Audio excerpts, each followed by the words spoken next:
Bonjour à tous, bonjour à toutes. Merci d'être si nombreux. À cette heure-là, il est 18h30, le 19 janvier 1972. Je pense que Michel Foucault avait terminé son cours. Le cours qu'il donnait ce jour-là au Collège de France portait, vous allez l'entendre, sur la révolte des nu-pieds. Qu'est-ce qu'il a fait après, à 18h35 ? Est-ce qu'il est monté dans son bureau ? Est-ce qu'il a été boire des coups ?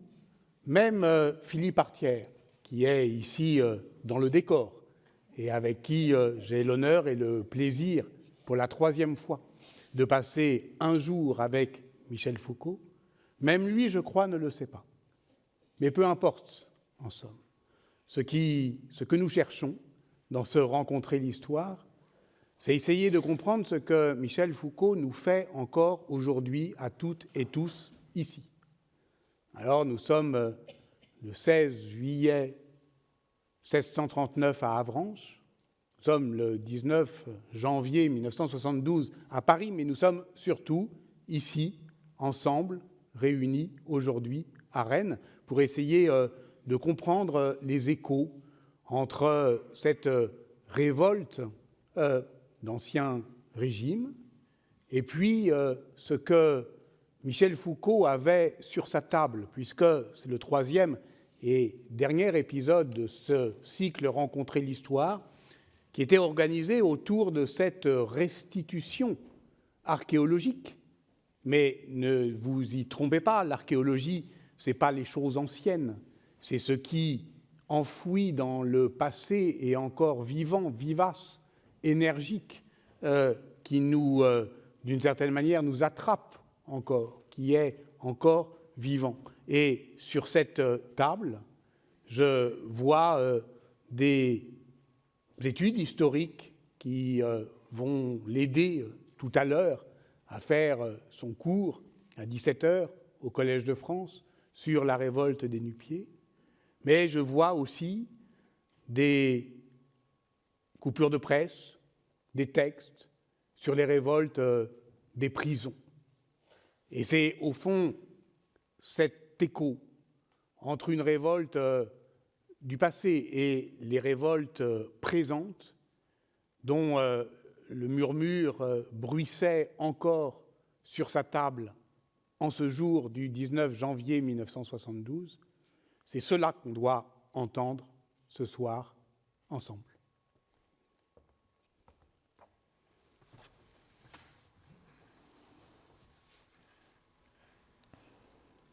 Manifeste du groupe Information Prison, GIP, février 1971, Paris.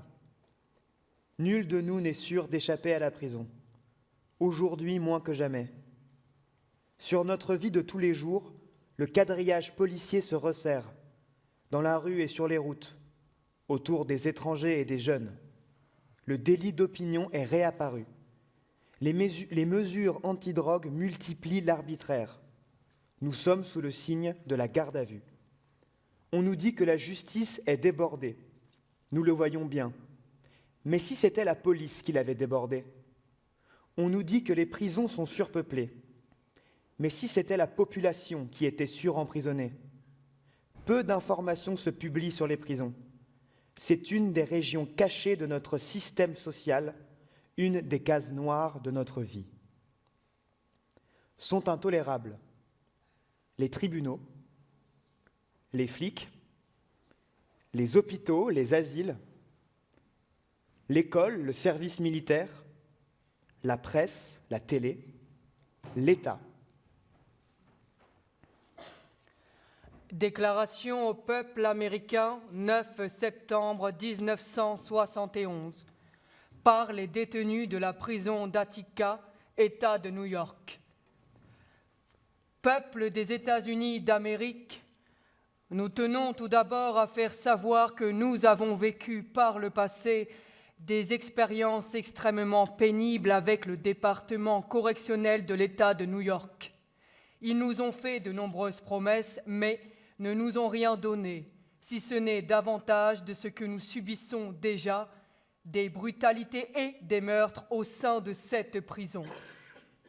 Nous n'accepterons plus jamais une telle situation, C'est pourquoi nous avons rédigé cette déclaration à l'intention du peuple américain afin de lui faire part de nos sentiments, de ce qu'il doit faire de nos sentiments, de ce qu'il doit faire de nos souhaits fondamentaux et non de ce que d'autres souhaitent pour nous. Nous exprimons nos propres désirs. Il semble y avoir un certain malentendu quant aux raisons de cet incident survenu à Attica, et cette déclaration vise à les expliquer. L'incident qui a éclaté ici à Attica n'est pas la conséquence de l'attaque sournoise et odieuse perpétrée contre les 2 prisonniers le 8 septembre 1971, mais de l'oppression sans bornes exercée par le réseau administratif raciste de cette prison tout au long de l'année. Nous sommes des hommes. Nous ne sommes pas des bêtes et nous n'accepterons pas d'être battus ou traités comme tels. L'ensemble de la population carcérale, c'est-à-dire chacun d'entre nous ici présents, s'est engagé à mettre un terme définitif à la brutalité et au mépris de la vie des prisonniers, ici et partout aux États-Unis. Ce qui s'est passé ici n'est que le prélude à la fureur des opprimés. Nous ne transigerons sur aucun point, sauf ceux qui nous conviennent. Nous avons appelé tous les citoyens américains consciencieux à nous aider à mettre fin à cette situation qui menace non seulement nos vies, mais aussi les vôtres.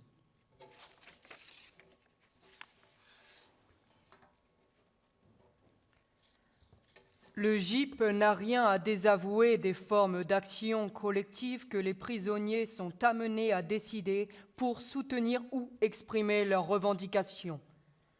Le GIP estime que les prisonniers sont bien assez grands. Le GIP n'est pas un tribunal intellectuel qui jugerait du bien fondé de ses actions, pas plus qu'il n'est, comme le voudrait le ministère, un groupe subversif qui les inspirerait du dehors. Dès sa fondation, le GIP s'est proposé, non pas de parler pour les prisonniers ou en leur nom, mais de faire en sorte que les prisonniers et leurs familles puissent enfin parler eux-mêmes. On a dit d'abord dans les journaux et les radios que l'action des prisonniers de Nancy était une action sauvage, dénuée de toute revendication. C'est faux. Les prisonniers avaient des revendications précises qu'on a tenté d'étouffer. Les revendications énumérées portent sur des points précis qui, pris un à un, semblent modestes. Que l'on ne s'y trompe pas plus que ne se trompe l'administration qui répond par la répression.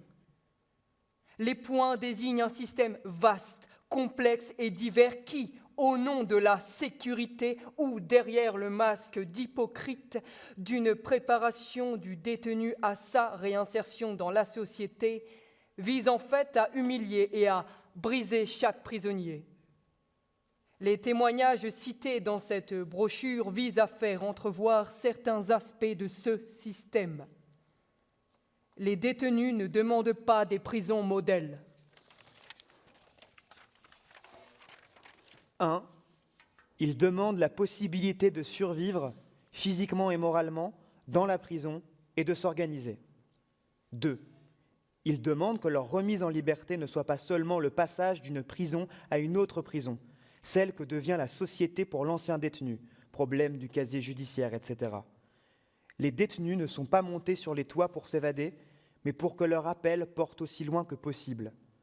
À qui s'adresse cet appel qui court maintenant de prison en action, redoublant de force et de précision?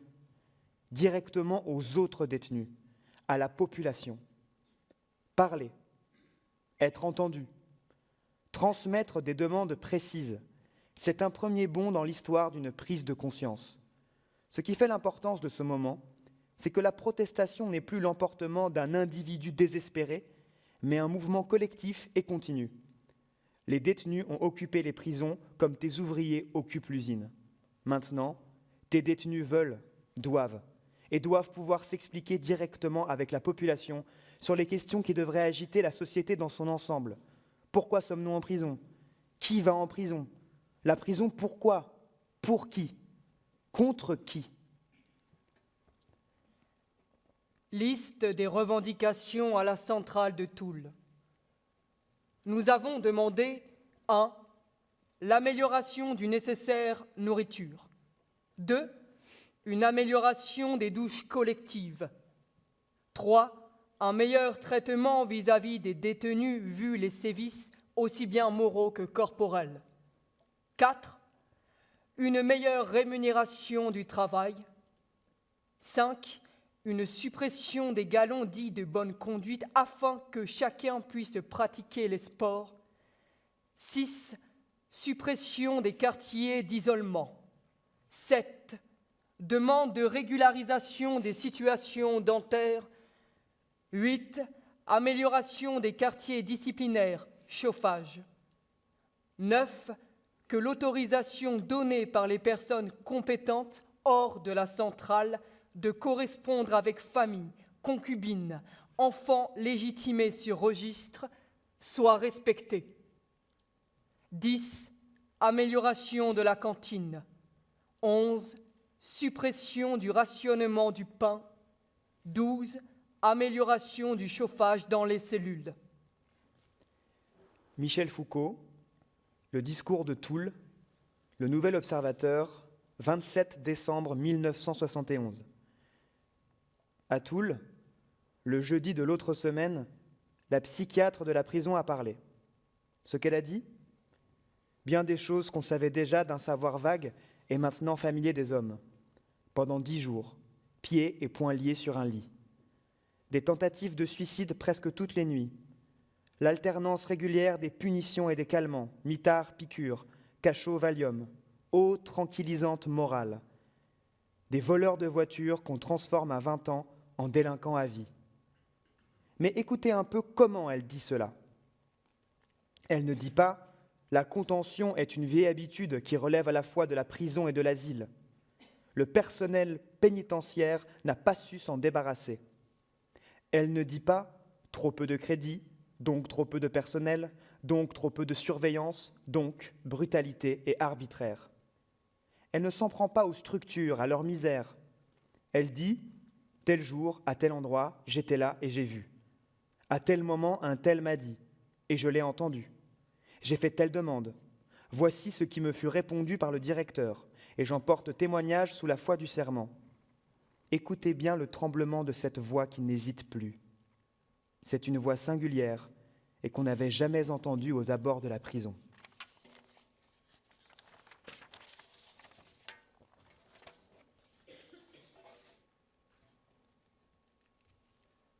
Réclamation de la population pénale de la maison d'arrêt de Nancy le 15 janvier 1972. Nous demandons une justice plus équitable à l'intérieur de la prison de la part des surveillants et de l'encadrement. Les détenus réclament une justice honorable ainsi que la suppression de la tutelle pénale, l'interdiction de séjour. Les lundis, mardis, mercredis, les détenus passant devant le tribunal correctionnel de Nancy se voient infliger des peines beaucoup trop lourdes par rapport aux détenus passant devant le tribunal les autres jours. Pourquoi ?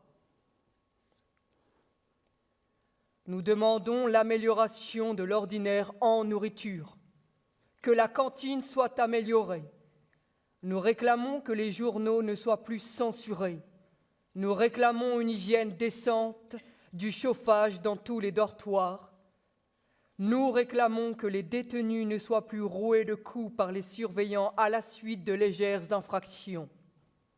Les détenus de la maison d'arrêt de Nancy. Le sens des luttes, GIP. En prison, il faut affronter les CRS pour obtenir que soit réglée la température des douches. Il faut faire la grève de la faim pour obtenir l'autorisation de secouer la poussière de ses couvertures. Aucune revendication dans ces conditions ne peut paraître modeste. Mais ce qui reste décisif dans toutes les révoltes récentes, ce n'est pas la revendication d'amélioration matérielle, mais de droit. Les prisonniers ont refusé d'être des hors-la-loi au nom de la loi, refusé d'être soumis à l'arbitraire total du directeur de la prison, refusé les sévices des surveillants dans le secret des mitards, sans moyens de contrôle et de défense, refuser d'être exploités dans leur travail sans avoir les mêmes droits et salaires que les autres travailleurs, refuser de ne recevoir qu'une information censurée, refuser d'être poursuivis hors de la prison par le casier judiciaire, avec lequel il n'y a pas de libération véritable, il n'y a que des sursis. Refuser d'être poursuivis hors de la prison par l'interdiction de séjour. Actuellement, le seul acquis des détenus, c'est leur lutte commune. On leur promet une réforme. Est-ce vraiment plus qu'un moyen de désorganiser leur lutte, de nous faire croire qu'il n'y a plus à être vigilant, de différer la vraie question? Pourquoi des prisons ?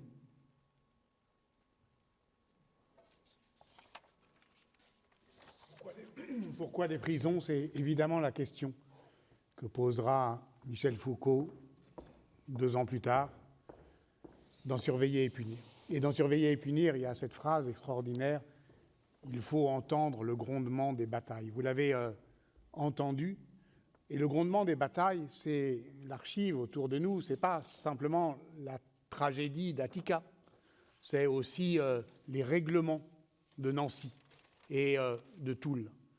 Et c'est là-dessus que tu as travaillé, Philippe. Non seulement sur Foucault, mais sur Nancy, sur Toul, sur Attica. Et de cette manière-là, c'est en disposant les témoignages et que surtout, ne pas parler pour eux. Oui, et vous avez sans doute trouvé ça long, les revendications à entendre, peut-être même un peu pénible. Enfin, et c'est vrai que quand on plonge dans les archives, on en fait l'expérience les unes les autres, il faut les lire. Et la question que tu te posais, c'est-à-dire qu'est-ce qu'à 18h30 Foucault fait alors qu'il a donné son cours, sans doute le matin qu'il était à la Bibliothèque nationale, Eh bien, il est avec Mauriac ou avec Clavel au téléphone et il dit: t'as lu ce qu'ils réclament, ce qu'ils veulent, comment on peut travailler avec ça, comment on peut... C'était le 15 janvier, c'est 3 jours avant. Hein. Oui, parce que on est le 19 janvier et le 15 janvier, la mutinerie de Nancy a lieu. Mais c'est tout le temps ça, c'est-à-dire c'est tout le temps ce 18h30. Chez Foucault, c'est le moment du téléphone. L'ABN ferme à 17h. Et du téléphone avec un fil, je vous rappelle. Voilà. C'est pas je vais me balader et voilà, j'en profite pour appeler mon copain Clavel. Non, on est chez soi mais on lit aussi, on lit très attentivement. Et c'est peut-être ça la première des choses quand on a commencé à travailler sur les archives du groupe Information Prison, c'était de relire ce qui avait été lu par Foucault, ce qui avait été et Foucault et les autres, et ce groupe. Parce qu'au fond, vous avez entendu un texte de Foucault, qui est le discours de Toul, mais tous les autres textes sont des textes qui ont été écrits collectivement. Oui. Donc ça prend du temps, ça aussi, le collectif. Ça prend du temps de collecter la parole collective. C'est un peu ennuyeux, c'est un peu répétitif, il y a un effet de liste. Il adore ça, Foucault, les listes, les règlements. Ouais, il adore ça. En même temps, c'est quelque chose qu'ils ont imaginé dès février 71. Et ils n'imaginent pas qu'il y aura des révoltes pendant l'hiver. Enfin, ils sont un peu surpris. Parce que, sans être méfiants, ils étaient quand même un petit peu en suspicion de ce que les détenus leur envoient ou ce qu'ils reçoivent, ce qui sort de la prison comme information. Alors, c'est qui ? Qui est-ce qu'il y a dans les GIP, dans les groupes information au GIP, il y a les têtes de gondole, comme on dit. Enfin, il y a les démocrates. Il y a Foucault. Il y a Jean-Marie Domenac qui dirige la revue Esprit. Donc lui, il est très proche du travail social. Il est catholique. Il était c'est la revue de Mounier. C'est une revue très lue. Disons, dans toute la sphère, je l'ai dit, à la fois, enfin, ce qui est aujourd'hui d'ailleurs encore un petit peu esprit. Hein. Et puis, avec Domain, il y a d'autres gens, il y a notamment Vidal-Naquet, Pierre Vidal-Naquet, qui est un antiquisant, et qui, lui, est connu pour son engagement pendant la guerre d'Algérie. Ouais. Et là, il y a un peu un malentendu, c'est-à-dire que Vidal-Naquet, lui, bon, les prisons, ok, les prisonniers politiques, oui, mais les prisonniers de droit commun, les voyous, pas trop. Donc il sera en retrait. Mais ça, c'est les trois personnes qu'on voit beaucoup.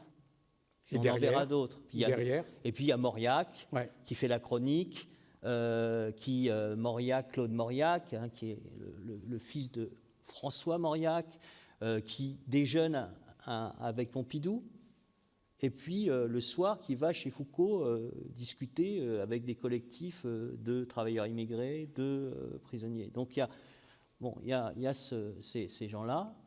Et puis derrière, il y a aussi tout un ensemble de gens qui sont engagés dans ce qu'on appelle le Secours Rouge à l'époque, qui sont soit issus de groupes maoïstes, qui sont très, on dirait aujourd'hui, conscientisés, quoi. Et eux, ils sont un peu suivis, c'est-à-dire qu'ils ils sont sur des luttes un peu partout, mais surtout, ce qui les structure, et c'est ce que le GIP va permettre, c'est de sortir de cette question de la révolution. C'est d'interroger quelque chose qui est plus la révolution, qui est comment on change la vie quotidienne, aurait dit Henri Lefebvre. Un côté très c'est-à-dire les soins dentaires, ce qu'on a entendu, la cantine, les règlements, voilà. Et puis les droits aussi au parloir, enfin tout un ensemble des choses que Foucault ensuite va questionner historiquement dans son travail, dans Surveiller Punir. Il partira de ça. Enfin, il part des règlements, il part vraiment de tout ce qui relève de ces micro-pouvoirs, c'est comme ça qu'il va les appeler. Voilà, tout ce qui sort aussi, il faut le dire, du champ de la recherche à l'époque. C'est-à-dire qu'on est dans un moment, on va le voir avec les nu-pieds, dans un moment où la question du pouvoir, elle est essentiellement analysée en termes de domination. Elle n'est pas analysée en termes de relations de pouvoir. Aujourd'hui, c'est des choses qui sont... on comprend que ce n'est pas seulement un rapport au souverain, c'est un rapport aussi à un certain nombre... c'est au sein d'une famille, c'est toutes ces micro-institutions, tous ces micro-dispositifs de pouvoir. Voilà, et donc dans le cours qu'il fait ce jour-là, qui fait partie effectivement de ces séances plus tard publiées sous le titre Théorie et institutions pénales, il va vraiment, on y reviendra tout à l'heure, au cœur de l'historiographie marxiste des révoltes. Et les marxistes, à ce moment-là, ils se méfient des prisonniers. Plus exactement, ils ne croient pas vrai ce que disent les prisonniers. C'est même pire que ça, c'est-à-dire qu'on considère que les prisonniers sont plutôt du côté de la police. Ouais. Et que ce ne sont pas des sujets politiques. Lorsque le GIP se constitue donc avec ces trois figures et beaucoup de militants, dont Daniel Rancière aussi, Daniel Defer, qui est le compagnon de Foucault, des sociologues aussi, Jean-Claude Passeron, qui est devenu célèbre, il revoit commence à travailler avec Bourdieu, et lui revoit le questionnaire, ce questionnaire d'enquête, où il pose un certain nombre de ces questions qui, à la fois, s'inscrivent dans quelque chose qui est très marxiste, puisque Marx, c'est celui qui a fait les enquêtes ouvrières au 19e, et on peut les relire encore. C'est vraiment, pour les historiennes et les historiens, quelque chose d'absolument passionnant. Et en même temps, comme disait Foucault, entre le G et le P, la gauche prolétarienne, il y a un hiatus, c'est le I du GIP, d'information. Et ce qu'on a bien entendu, je trouve, dans les textes, là, c'est c'est d'abord de l'information, pas pour, j'allais dire, vous et moi. C'est de l'information pour les prisonniers. C'est-à-dire que c'est ça aussi l'autre point très passionnant dans le travail au sein du GIP, qui n'est pas d'ailleurs forcément une idée de Foucault. Il y a une porosité avec l'Italie, avec ce qui peut se passer dans l'Italie, notamment à l'Ota Continua, qui est une organisation d'extrême gauche italienne, où les prisonniers, eux, sont intégrés. Et en fait, ils ont leur chronique. Donc, c'est une manière de l'information. Elle doit circuler des producteurs aux producteurs. Oui. Et j'ai une dernière question quand même à te poser, Philippe, mais elle t'est adressée à toi. En tant que, je l'ai dit, voilà, et c'est notre chance de t'avoir eu pendant ces 3 séances. Voilà, tu es un historien de tout ça, un historien de Foucault, un historien des archives Foucault, un historien du GIP. Mais toi-même, effectivement, depuis Foucault, pour reprendre le titre d'un de tes livres avec Mathieu Bonneville, tu as travaillé là-dessus. Tu as travaillé sur les prisons, tu as travaillé sur les écritures ordinaires. Et tu as travaillé aussi à faire tes livres un peu comme on a fait cette table, c'est-à-dire en disposant comme une installation des textes. Oui,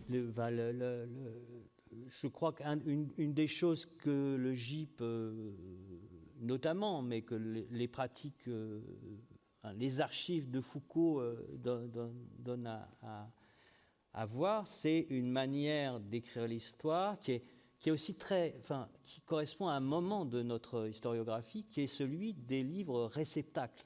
Oui. C'est-à-dire que, je prends un exemple un peu précédent, on ne l'a pas évoqué encore, je vais évoquer évidemment Michel Perrault. Quand le mouvement social, qui est quand même une revue d'histoire, disons, très marquée par des figures marxistes, eh bien, quand le mouvement social veut traiter de 68, qu'est-ce qu'ils font ? Ils publient les tracts. Ouais. Le premier geste, c'est celui d'une collecte. Et il y a beaucoup de publications alors qui consistent d'abord à faire archive de la commune, archive de la commune étudiante. Voilà. Ouais. Et ça, c'est extrêmement.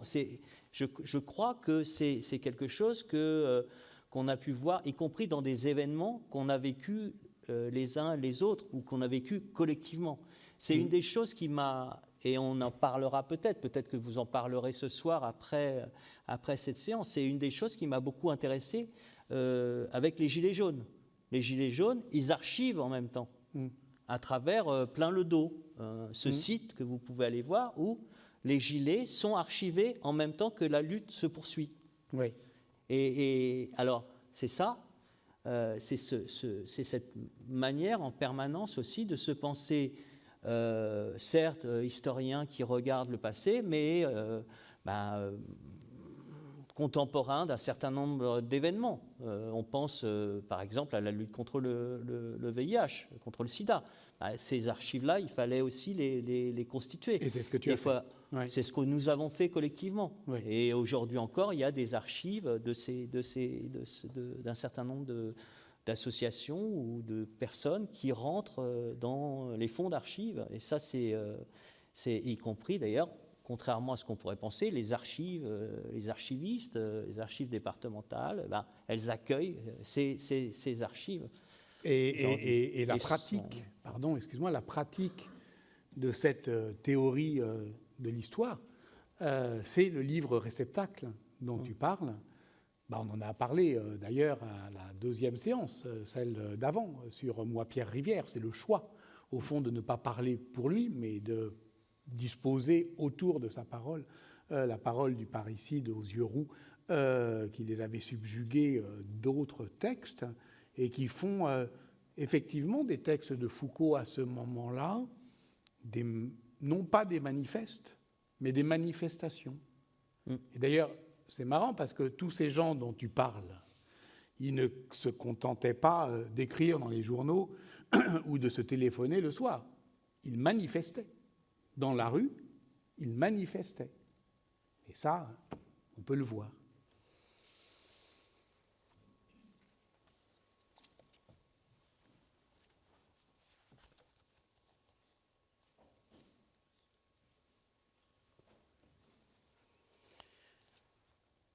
Le but est de pénétrer dans le ministère et d'aller faire une sorte de conférence de presse dans la cour, sous les fenêtres même du ministre, pour lui apporter une partie des remous que suscite la répression brutale dans ces prisons.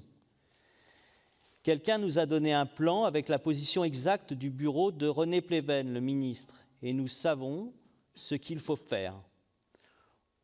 On démarre, on fonce vers la place Sartre, qui est un peu plus devant, a des difficultés à marcher, n'est pourtant pas le dernier.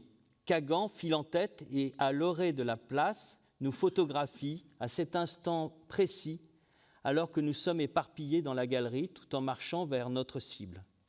Nous débouchons sur la place. Personne ne nous a encore vus, la porte du ministère est grande ouverte, d'autres manifestants, une petite dizaine, arrivent dont je ne sais où. Les deux groupes mêlés se précipitent sous le porche, le gardien affolé sort de sa loge. « Nous venons pour la conférence de presse », lance quelqu'un. « Quelle conférence ? Qu'est-ce que c'est que ce merdier ? » Nous sommes maintenant une quarantaine dans l'étroite galerie voûtée qui joint la porte d'honneur du ministère au cours intérieur. Une mince barrière levante pour les voitures ferme cette galerie. Nous nous arrêtons là pendant que plusieurs policiers surgissent des locaux du ministère et forment vite une petite haie au-dessus de la barrière. Tout le monde s'assoit tandis que Foucault commence à lire à haute voix, devant les micros des deux radios, la déclaration des prisonniers de Melun. Pendant la lecture de Foucault, Kagan continue à mitrailler sans flash, discret comme toujours. Lorsque Foucault a terminé, ça commence à s'agiter un peu, car pendant la lecture, des policiers et des CRS casqués sont passés, se sont faufilés dans la foule du couloir, nous ont enjambés, se sont massés près de la barrière. Évidemment, nous avons compris qu'on ne désirait pas nous laisser mettre plus longtemps du désordre dans un endroit aussi sacré. Le commissaire, assez excité, donne à ses hommes l'ordre d'évacuer le couloir. Nous nous relevons. Nous nous mettons à crier très fort parce que nous avons découvert que pendant que Foucault parlait, que les voûtes faisaient caisse de résonance bien mieux que le meilleur des haut-parleurs. Il est impossible que les fonctionnaires et le ministre lui-même n'entendent pas l'écho énorme de ce vacarme. Comme si tous les prisonniers révoltés de toutes les prisons de France déferlaient soudain place Vendôme. Il nous plaît beaucoup que ces gens-là aient un peu peur dans leurs bureaux douillés. Fureur des policiers qui commencent à nous repousser fermement en nous bousculant et en nous cognant un peu. Mais pas trop, ils sont prudents, ils ne comprennent pas bien qui nous sommes. « Pleven, viens donc ici !» lance quelqu'un. Je crie moi-même, Jobert. « Pleven, au balcon !» Daniel Defer. « Pleven, démission !» Jacques-Alain Miller. « Pleven, au mitard !» Mais des slogans autour du nom du ministre, on ne peut pas inventer beaucoup. Tous en chœur, « Pleven, en prison !»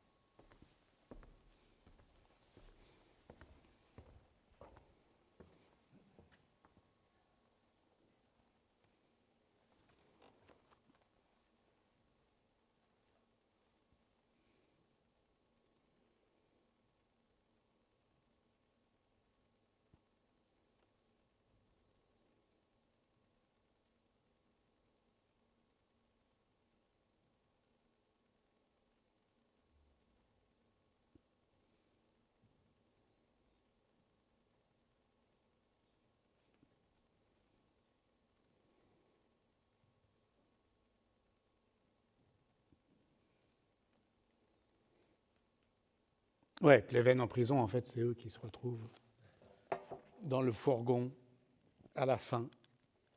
inévitablement.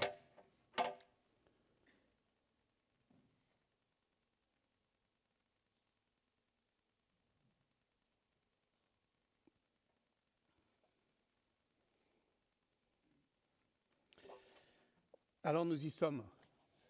Leçon du 19 janvier 1972.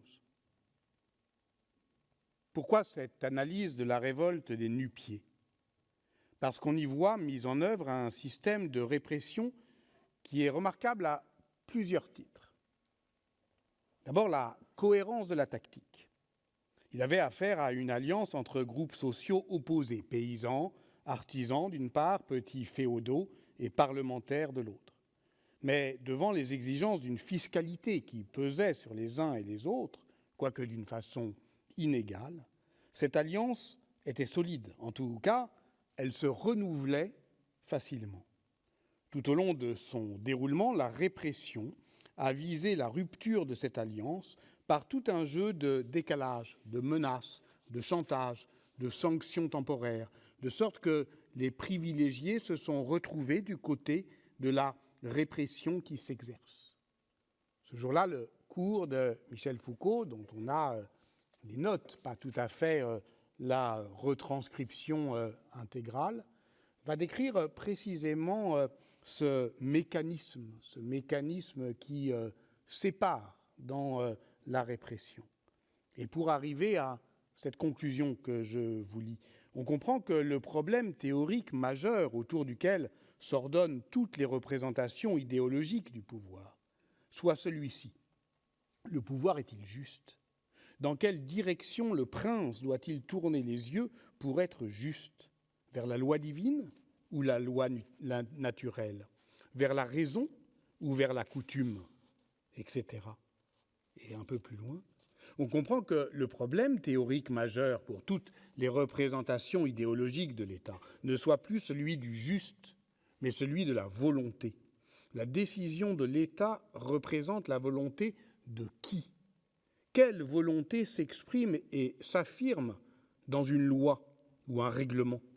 Dans quelle mesure la volonté de l'État suspend-elle ou aliène-t-elle la volonté des individus ? Ce sont toutes ces questions que Foucault donc va poser au passé des révoltes d'Ancien Régime et en particulier cette révolte fameuse du temps de Louis XIII, de Richelieu, la révolte des nu-pieds qui a commencé, je l'ai dit, le 16 juillet 1639 à Avranches, c'est-à-dire pas tout à fait en Bretagne, mais il s'en faut de peu. Et évidemment, pour faire cette étude, il fait avec ce qu'il a, Madeleine Foisil, Porchnef, tout ça, on l'a mis sur la table, mais il faudrait essayer de, Philippe, puisqu'on parle de l'effet Foucault, en fait, de savoir ce qu'on en pense aujourd'hui, ce que les historiens pensent aujourd'hui de la révolte des nu-pieds. Je ne sais pas, il y en a peut-être dans la salle, si on peut l'éclairer, peut-être, c'est une ville universitaire, Rennes. Je vois ici, comme par extraordinaire, Philippe Hamon, qui est professeur émérite à l'université Rennes 2. Faites du bruit pour Philippe Hamon. Mais oui, c'est un spécialiste. Lève-toi, n'aie pas peur, sois sans crainte. Ils sont gentils, tu vas voir. Et en même temps, tu ne connais pas grand-chose aux révoltes nu-pieds. Il doit y avoir certainement des spécialistes qui ont fait leur thèse sur la révolte des nu-pieds. Tu en connais peut-être ? Mais absolument, il me semble que j'en aperçois un, pas très loin, là aussi, mais devant la salle. Mais sorcellerie, Brice Evin, évidemment, qui est maître de conférence à l'université de Caen. Faites du bruit pour Brice. Bonjour. Bonjour à tous. Enfin des gens qui savent, enfin des gens qui peuvent nous éclairer sur ces pages de Foucault, sur donc la révolte des nu-pieds. C'est toujours lisible, Philippe, aujourd'hui ? C'est intéressant ? C'est directement intéressant et c'est directement inspiré du travail des historiennes et des historiens qui sont sur le métier. Foucault n'a jamais prétendu faire des recherches lui-même sur la révolte des nu-pieds. Il s'inspire directement des travaux de toute une série d'historiens qui réfléchissent et qui font des recherches depuis déjà un moment sur les révoltes populaires d'Ancien Régime depuis une vingtaine d'années, Boris Porchnev, un soviétique, et puis Roland Mounier, un Français, et qui débattent avec acharnement de positions historiques différentes, et puis plus précisément sur cette révolte des Nu-Pieds, d'une historienne qui est une élève de Roland Mounier, qui s'appelle Madeleine Foisil, et qui vient de faire sortir en 1970, juste avant, hein, vous l'avez, je pense, il est là, voilà, au moins la photocopie qui le représente, un livre parce qu'il est en ligne. Voilà, centré sur cette révolte des Nu-Pieds. Donc il est en plein dans l'actualité historique qui se fait à ce moment-là, et dans une actualité historique qui est une actualité elle-même conflictuelle, tendue. Et Madeleine Foisil, en fait, ce qu'elle décrit, c'est les communautés, hein, les communautés qui vont être mises à l'épreuve par la répression. Quand je t'ai demandé de venir ici, tu as dit oui, mais, et ça dit beaucoup aussi de ce qu'est Philippe, qui est mon ami, oui, mais il faut aussi faire parler des plus jeunes qui savent mieux que moi, qui suis maintenant d'un âge très avancé, hein, Philippe Hamon, inévitablement. Et Brice, tu as fait en fait ta thèse sur cette question-là, c'est-à-dire sur le rapport entre la révolte, ce qu'elle dit d'elle et la façon de la répression. Parce que la spécificité quand même des Nu-Pieds, c'est qu'on n'a pas seulement les archives de la répression qui ont été collectées par le chancelier Séguier, c'est qu'on a aussi leurs paroles vives. Oui, absolument. Pour les Nu-Pieds, on a tout un ensemble de ce que Madeleine Foisil appelle des écrits séditieux, donc des textes écrits directement par les révoltés. On a notamment l'ordonnance de Jean Nu-Pied, puisque le chef des Nu-Pieds, c'est un personnage qui se fait appeler Jean Nu-Pied, et qui, donc, à l'été 1639, autour d'Avranches, envoie des ordonnances, donc des textes imprimés de par le général Jean Nu-Pied, qui enjoint la population de prendre les armes pour le service du roi, et contre ceux qui sont les ennemis des Nu-Pieds, donc les gabeleurs, les collecteurs d'impôts. Jean Nu-Pied, c'est peut-être un personnage de fiction, ou en tout cas, voilà, une création collective de papier, mais c'est très exactement ce qu'on a entendu d'ailleurs avec les prisonniers, c'est-à-dire que c'est une parole directe de revendication qui passe par ce canal. Oui, absolument, c'est une parole directe de revendication. Alors Jean Nu-Pied, effectivement, on ne sait pas trop qui il est. C'est une des questions posées par Madeleine Foisil, posées aussi par Roland Mounier ou par Boris Porchnev. Aujourd'hui, effectivement, la théorie dominante, c'est plutôt de dire que c'est une figure fictive. Ce qui a deux avantages. D'une part, elle peut être mobilisée un peu partout. On va voir, par exemple, Jean Nu-Pied mobilisé également à Rouen, qui est quand même pas tout près d'Avranches, mais quand c'est une figure fictive, c'est plus pratique. Et puis, deuxième intérêt, c'est que c'est aussi une forme de protection pour les véritables meneurs. Parce que pendant que les autorités vont chercher Jean Nu-Pied, les vrais meneurs, dans l'ombre, peuvent continuer d'accomplir leur action. Et la répression. Alors, parce qu'il faut quand même rappeler, Philippe, que ce qui va déclencher la révolte, c'est une affaire de gabelle et une affaire justement d'unification en fait des statuts de fiscaux dans une France d'Ancien Régime qui est complexe, qui est mosaïque. Oui, dans la France d'Ancien Régime, chacun et chacune ou presque a des privilèges. Et il se trouve qu'en Normandie, il y a différents privilèges fiscaux. Je vous ferai la grâce du détail qui les concerne, mais il y en a qui concernent en particulier la fiscalité du sel. Et il faut rappeler que la Normandie, c'est la province qui rapporte le plus aux caisses monarchiques. C'est le cœur du coffre-fort fiscal, si j'ose dire, de la monarchie. Un quart des recettes fiscales à peu près vient de la seule province de Normandie, qui est une province riche, fiscalisée depuis longtemps, administrée de façon plus étroite sans doute que d'autres provinces. Et c'est une province voisine, c'est-à-dire que le chancelier Séguier, le ministre de la Justice du roi Louis XIII, il n'a pas loin à faire pour venir, et il est certain qu'il ne s'est pas déplacé quand les révoltes avaient lieu au fin fond du sud-ouest, mais aussi pour des raisons matérielles très concrètes. Et cette répression, qui est organisée en deux temps, il y a d'abord une répression militaire, on vient à bout militairement de l'armée de souffrance des Nu-Pieds. Ensuite, elle est prise en main par ce chancelier qui va assurer à la fois le suivi d'une répression importante, dans laquelle on essaiera de faire un peu ce que tu évoquais, parce que la lecture évoquait tout à l'heure une distinction entre les différentes catégories. Il y a ceux qu'on va réprimer fermement, ceux pour lesquels on va trouver des procédures d'accommodement. Et puis après ça, le souverain va assurer, par la bouche du chancelier, à la fois l'amnistie, amnésie, et le pardon. Donc c'est peut-être là qu'il y a une petite nuance à apporter par rapport à ce que dit Foucault. Il y a un vrai système répressif, mais c'est un système répressif qui sait aussi quand même faire un peu dans la nuance. Et qui, de fait, par exemple, pour prendre le cas des nu-pieds de l'Avranchin, du sud-ouest de la Normandie, ne mettra pas en œuvre la politique fiscale que craignait, à tort ou à raison d'ailleurs, c'est compliqué, ces nu-pieds de la région. Peut-être dire, voilà, sans trop faire les historiens, mais que 1639, voilà, c'est la guerre, il y a une sorte de quasi-état d'exception, non? Enfin, je veux dire, en tout cas, la répression est très militarisée. Hein. Oui, on est en 1639, ça fait 4 ans que la guerre a commencé contre l'Espagne, enfin que la France est en guerre contre l'Espagne dans la guerre de 30 ans, qui ne porte pas encore ce nom, mais bon, qui deviendra la guerre de 30 ans. La monarchie a besoin d'argent, comme ça arrive fréquemment, et voilà. Oui, et puis ce que j'ai lu là sur son cours du 19 janvier, il dit au fond la question c'est de savoir est-ce que l'État est juste.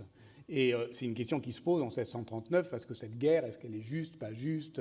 On fait la guerre à une puissance catholique avec des alliés protestants, c'est pas évident. Ça met quand même en péril, je dirais, l'économie morale de la monarchie et puis aussi de ce que les historiens ont appelé le système fisco-financier. Philippe. Oui, alors je pense que pour les nu-pieds, la question de la justice, c'est pas tant les alliances internationales que de savoir si on va respecter ou non ce qu'ils appellent leur liberté, oui. C'est-à-dire leurs privilèges. Et pour eux, la menace de la remise en cause de ces privilèges, c'est un signe que le souverain devient injuste. Et en fait, pour eux, et c'est d'ailleurs une des interprétations qu'on peut donner de la façon dont ils agissent, ils sont persuadés que le souverain n'est pas injuste. C'est des agents du souverain. Oui. C'est les maltôtiers, les gabeleurs, les partisans, les financiers, éventuellement l'administration locale, qui fait un sale boulot, mais qui est un boulot que le roi lui-même ne reconnaîtrait pas. Et d'une certaine façon, ils en appellent à ce souverain. Vive le roi sans la gabelle, c'est un des slogans, pas forcément des nu-pieds, mais des mouvements du temps, qui veut bien dire ce qu'il veut dire. C'est-à-dire que ce n'est pas le roi le coupable. Le roi, il est mal informé, il n'est pas au courant, il ne sait pas. Et s'il savait, il exercerait pleinement sa justice. Mais ça, c'est un point, Vas-y. c'est un point historiographique où ça débat beaucoup et où Foucault prend un peu position. Enfin, oui, alors, c'est vrai que Foucault présente cette population rurale, mobilisée et urbaine, d'ailleurs aussi dans les villes de Caen et de Rouen, comme une population, comme une classe qui agit presque de façon révolutionnaire.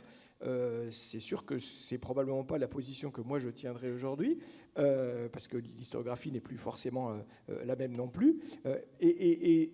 La demande, me semble-t-il, de ces populations, c'est qu'on respecte l'ordre dans la justice ou la justice dans l'ordre. Oui. Et que précisément les atteintes qui sont portées à leurs droits, c'est ça le désordre. Mais vous êtes d'accord? Parce que tout à l'heure, vous n'étiez pas d'accord. Enfin, Non, parce que c'est une des choses qui est intéressante, c'est qu'à l'intérieur quand même de ce dossier-là, il y a des luttes on ne mesure pas à quel point le débat historiographique dans ces années 70 était virulent. Aujourd'hui, il l'est. Patrick en sait quelque chose, mais c'est l'ensemble du champ qui est parsemé d'affrontements.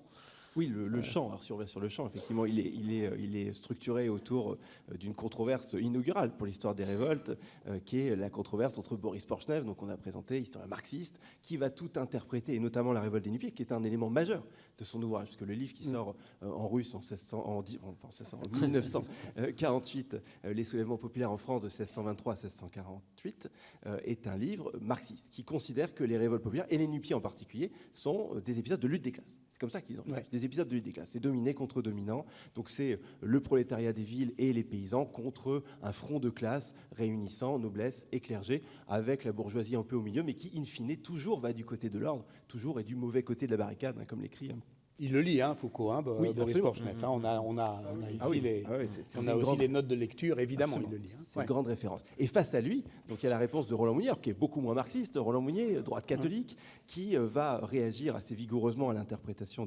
de Boris Porchneff, en considérant à l'inverse qu'il ne s'agit pas de lutte des classes, mais qu'au contraire, c'est des grandes communautés réunies. Donc, il y a une espèce d'union de tous les ordres contre un ennemi qui n'est pas le noble ou le clerc, mais qui est finalement l'État, donc un ennemi extérieur à la communauté. Et ce dialogue, cette controverse, elle va être structurante. Madeleine Foisil, tu l'as dit, est une élève de Roland Mounier, donc elle va affiner, mais elle va rester dans le modèle de Roland Mounier. Et ce qui est intéressant avec Foucault, à mon avis, c'est qu'il fait un pas de côté par rapport à ce débat. C'est-à-dire que la question pour Foucault est moins sociale peut-être que politique. Ouais, ouais, C'est comme ça que je le vois. ouais. C'est-à-dire que ce que dit Foucault fondamentalement sur la révolte des nu-pieds, c'est que les nu-pieds, c'est une prise de pouvoir. Une prise de pouvoir par une population qui, jusqu'ici, en est exclue du pouvoir et qui prend le pouvoir comment ? En faisant des ordonnances, par exemple, donc pouvoir législatif, en rendant la justice, pouvoir judiciaire, en levant des troupes, pouvoir militaire, ou encore en prélevant une forme d'impôt, donc pouvoir fiscal. Donc c'est tous les rites et les signes de la souveraineté monarchique que s'approprient les nu-pieds. C'est ça que dit Foucault. Et oui, je trouve l'interprétation assez élégante. Toujours, parce que en fait, moi, toi, ta thèse, c'est 1540-1640, c'est ça, les révoltes, la manière dont elles s'écrivent. Et là, on retrouve peut-être quelque chose de très foucaldien qui est, finalement, la prise de pouvoir, c'est une prise de parole. C'est ça. Oui, C'est prise un de acte parole. de parole. Absolument, d'écrit. prise de parole, prise de pouvoir. Jacques Rancière, dont on parlait tout à l'heure, disait que la foule était considérée dans les textes comme sans nom et sans logos. Elle n'a pas de nom, c'est une masse informe, et elle n'a pas de parole. Et la révolte est un moment de prise de parole. Donc pour vous, finalement, ce cours-là, il a toujours une sorte de productivité, de rendement intellectuel. Enfin, il y a quelque chose quand même qu'il a trouvé. Pour moi, oui. Ouais. Philippe, je te Bon, laisse- Philippe, Pour moi aussi, mais Oui, je suis plus c'est mesuré plus que, ronchon, que plus Brice. ronchon. Ouais. Parce que moi, je suis pas certain que ce soit un contre-pouvoir, sans même parler de contre-pouvoir révolutionnaire. Je pense que ces populations rentrent dans cette opposition, pas pour renverser le pouvoir, mais pour revenir à ce que tu disais tout à l'heure, Patrick, pour le rappeler à sa justice. Oui. Et si il se met à respecter la justice, alors ils rentreront dans le rang. Ça, c'est la grande terreur des dominants, c'est que Foucault parle beaucoup du fait de savoir qui a les armes. Et c'est fondamental. La grande terreur des dominants, c'est qu'à l'époque, justement, pour des raisons de système de sécurité, ils sont obligés à certains moments de faire appel aux catégories modestes, inférieures, pour assurer l'ordre. Et à chaque fois, ils se disent « Ouh là là, mais on a besoin d'eux, mais en même temps, qu'est-ce qu'ils vont faire avec ?» Et généralement, qu'est-ce qu'ils font ? Rien. C'est-à-dire ils rétablissent l'ordre et ils rentrent chez eux. Mais là encore, j'insiste là-dessus, si l'ordre est juste, C'est ça. s'il ne l'est pas, alors là, ça ne va pas. Et vous avez, les amis, parce que ça touche à sa fin quand même, hélas, cette séance. Au fond, je crois qu'on a quand même bien saisi l'écho, Philippe, entre ces paroles de prisonniers, ces révoltes de prisonniers, ces révoltes logiques, et cette prise de parole par les révoltés eux-mêmes en 1639. Et ce qu'il y a quand même d'extraordinaire, on commençait par parler de surveiller et punir, 1975, il faut entendre le grondement des batailles, et c'est peut-être comme ça qu'on peut terminer. C'est que cette séance du 19 janvier 1972, elle se termine par une idée, qui est, Séguier, dans la répression des nu-pieds, il va utiliser un moyen de répression nouveau.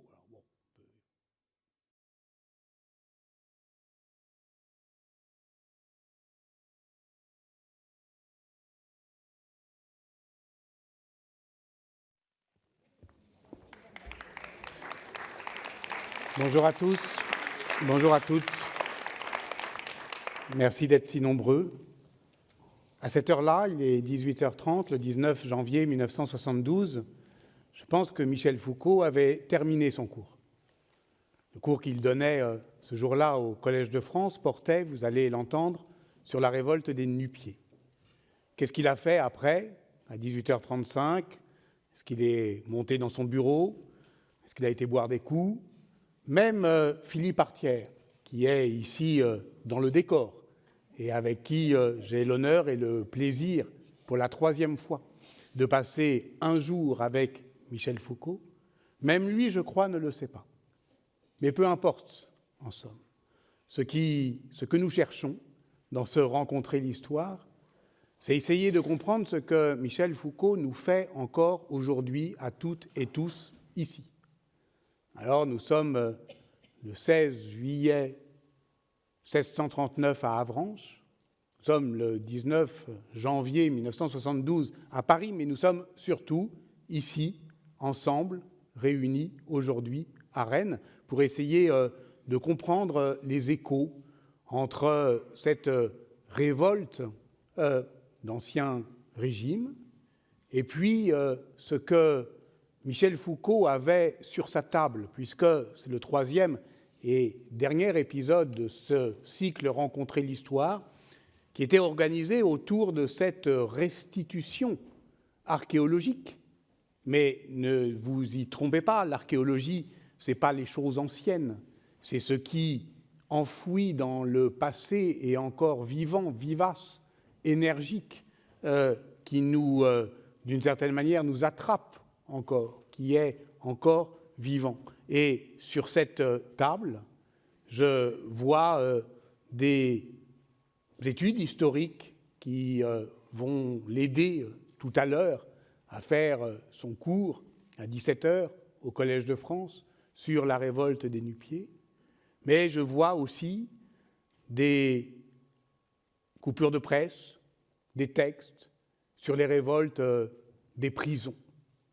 Et c'est au fond cet écho entre une révolte du passé et les révoltes présentes dont le murmure bruissait encore sur sa table en ce jour du 19 janvier 1972, c'est cela qu'on doit entendre ce soir ensemble.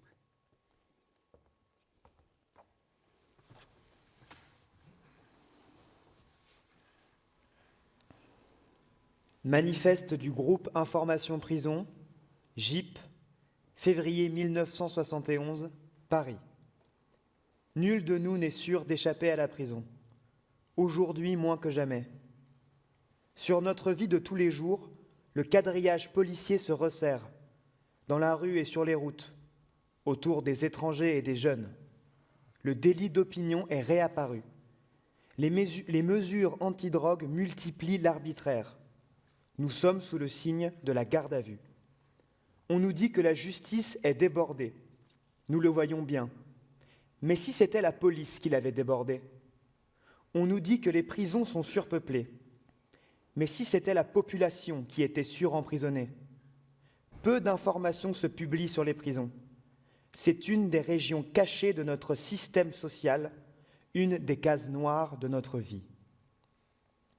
Sont intolérables les tribunaux, les flics, les hôpitaux, les asiles, l'école, le service militaire, la presse, la télé, l'État. Déclaration au peuple américain, 9 septembre 1971, par les détenus de la prison d'Attica, État de New York.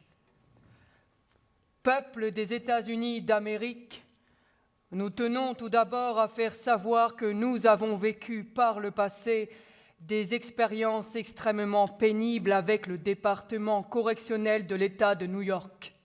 Ils nous ont fait de nombreuses promesses, mais ne nous ont rien donné, si ce n'est davantage de ce que nous subissons déjà, des brutalités et des meurtres au sein de cette prison.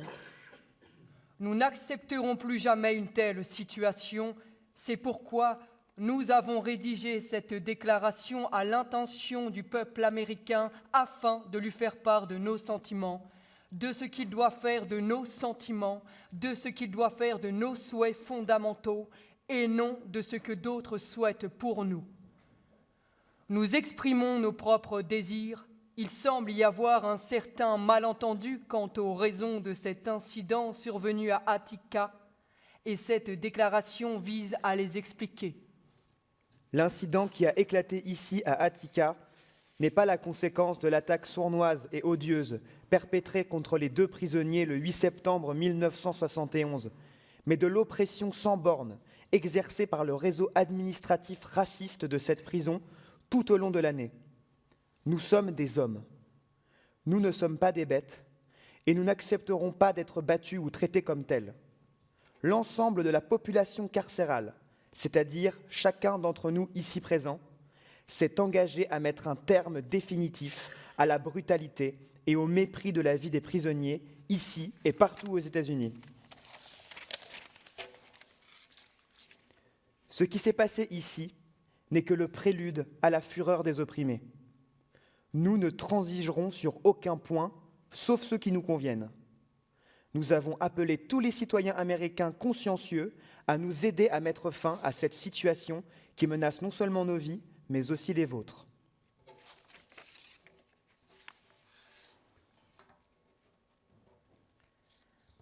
Le GIP n'a rien à désavouer des formes d'action collective que les prisonniers sont amenés à décider pour soutenir ou exprimer leurs revendications.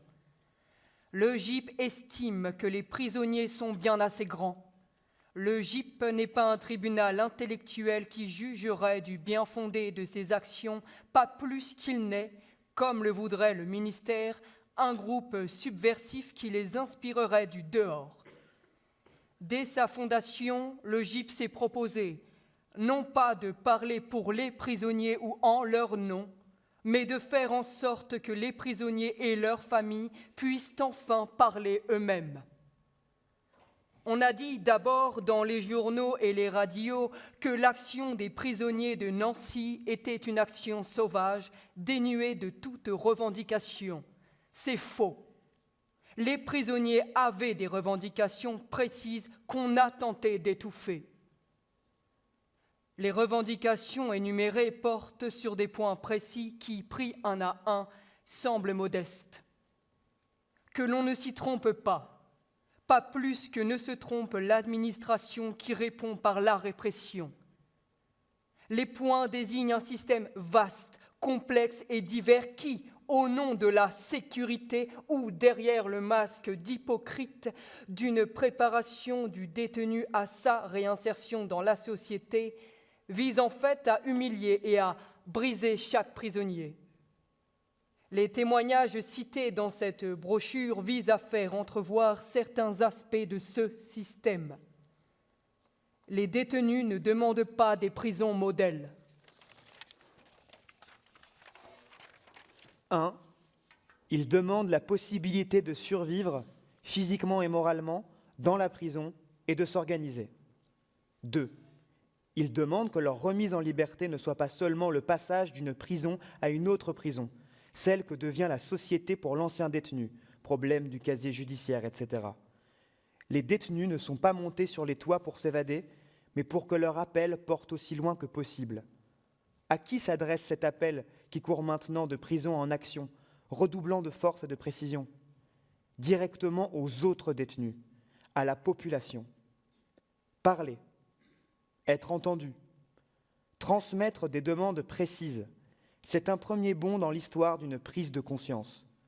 Ce qui fait l'importance de ce moment, c'est que la protestation n'est plus l'emportement d'un individu désespéré, mais un mouvement collectif et continu. Les détenus ont occupé les prisons comme tes ouvriers occupent l'usine.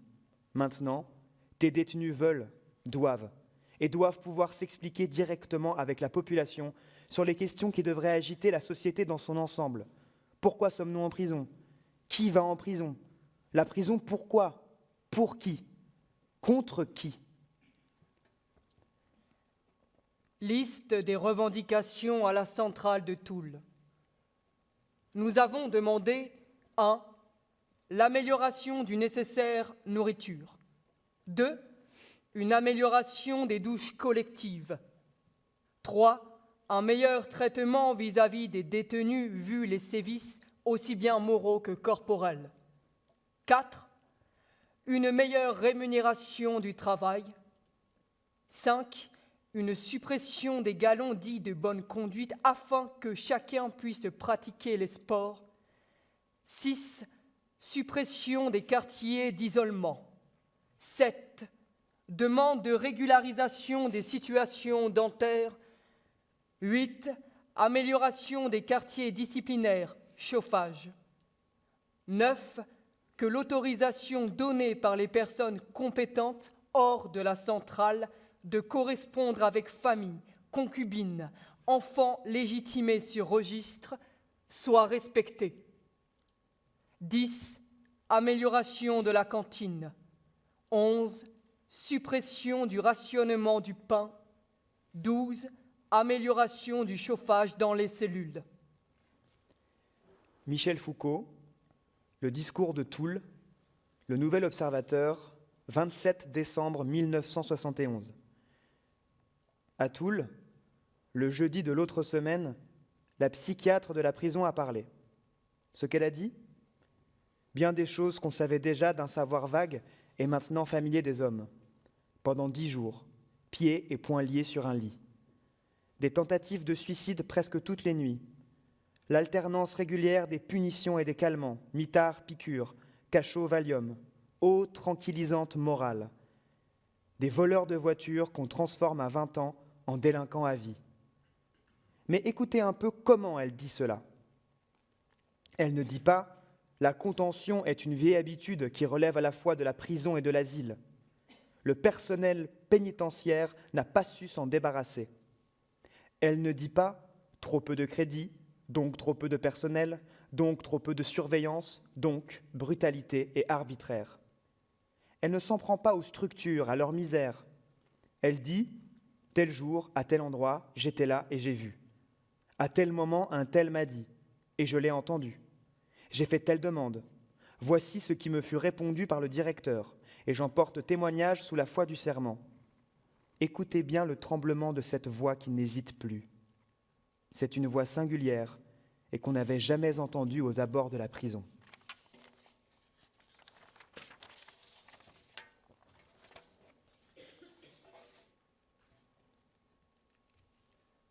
Réclamation de la population pénale de la maison d'arrêt de Nancy le 15 janvier 1972. Nous demandons une justice plus équitable à l'intérieur de la prison de la part des surveillants et de l'encadrement. Les détenus réclament une justice honorable ainsi que la suppression de la tutelle pénale, l'interdiction de séjour. Les lundis, mardis, mercredis, les détenus passant devant le tribunal correctionnel de Nancy se voient infliger des peines beaucoup trop lourdes par rapport aux détenus passant devant le tribunal les autres jours. Pourquoi ? Nous demandons l'amélioration de l'ordinaire en nourriture, que la cantine soit améliorée. Nous réclamons que les journaux ne soient plus censurés.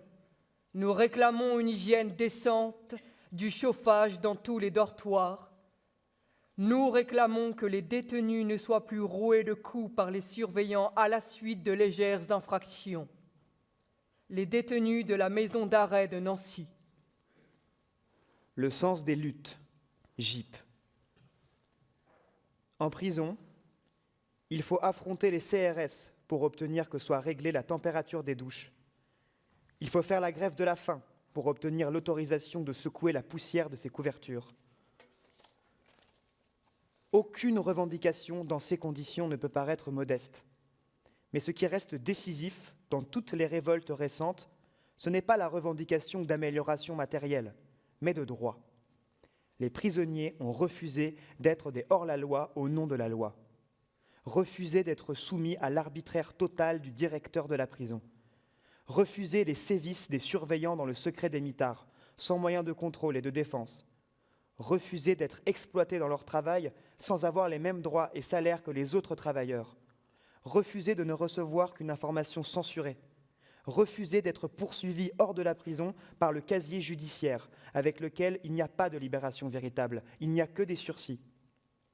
Refusé d'être poursuivi hors de la prison par l'interdiction de séjour. Actuellement, le seul acquis des détenus, c'est leur lutte commune. On leur promet une réforme. Est-ce vraiment plus qu'un moyen de désorganiser leur lutte, de nous faire croire qu'il n'y a plus à être vigilant, de différer la vraie question. Pourquoi des prisons ?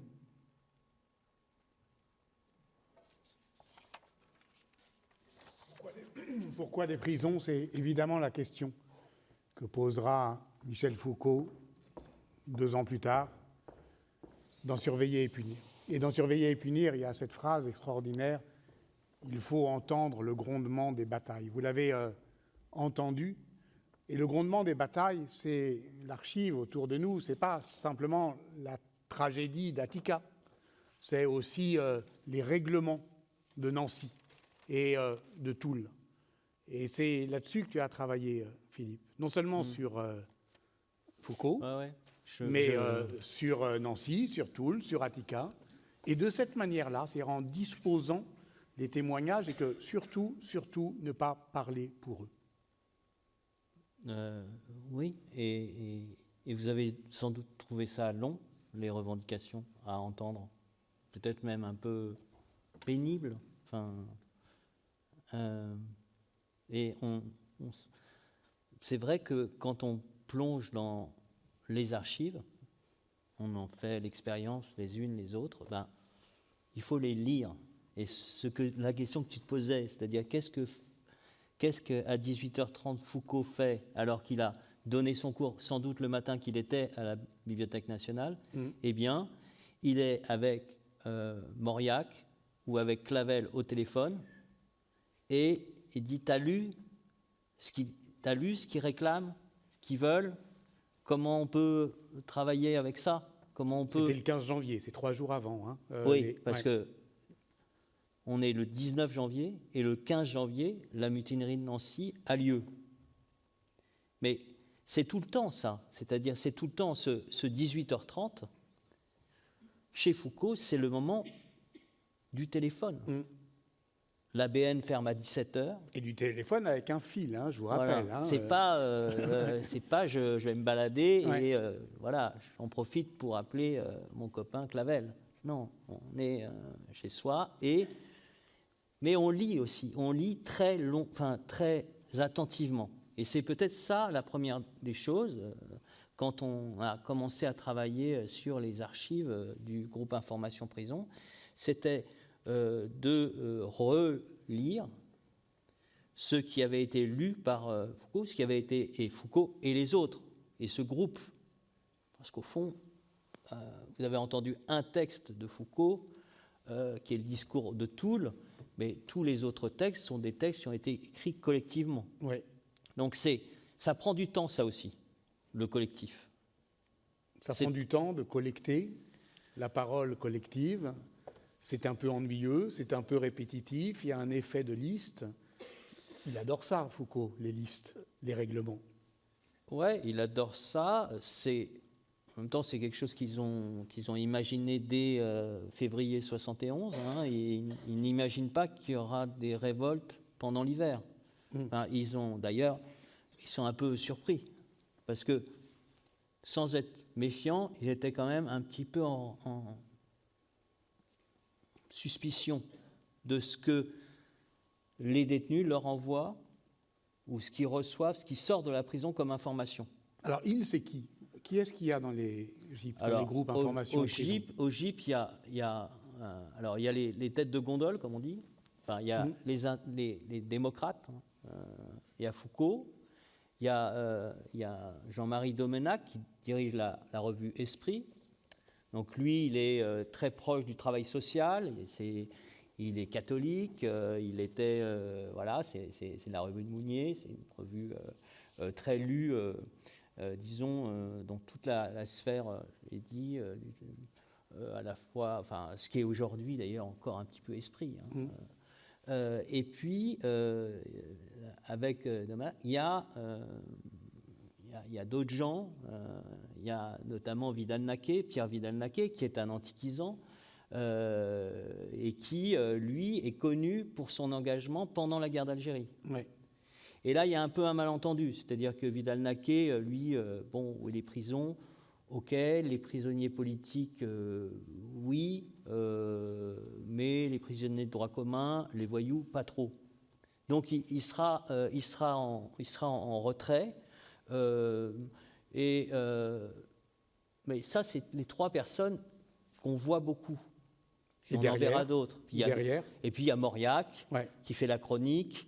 Mauriac, Claude Mauriac, hein, qui est le fils de François Mauriac, qui déjeune avec Pompidou, et puis le soir qui va chez Foucault discuter avec des collectifs de travailleurs immigrés, de prisonniers. Donc il y a ces gens-là.